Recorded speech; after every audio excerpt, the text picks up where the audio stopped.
Señor de la vida y la esperanza, fuente de salvación y paz eterna, les otorgue la vida que no acaba en feliz recompensa por su entrega. Que así sea.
Seguidamente se entonará el himno de la Guardia Civil.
A continuación va a ser conmemorada con solemnidad interpretando el himno nacional.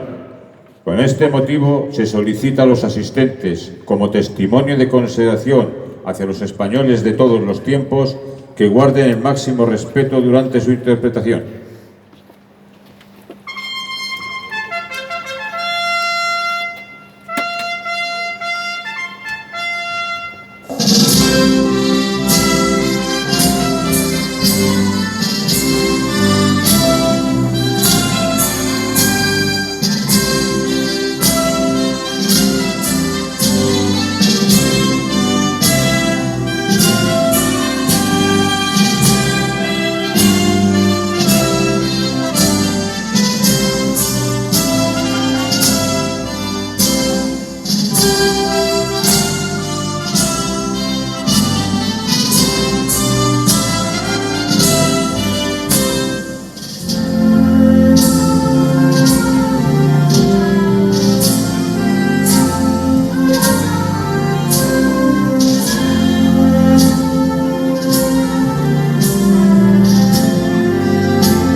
A continuación, la fuerza que ha rendido honores se dirigirá al punto inicial del desfile en la calle Benicarló. Finalizado el mismo, en las plazas enormes de Castellón se disparará un castillo de fuegos artificiales. Posteriormente se servirá el tradicional vino español. Muchas gracias.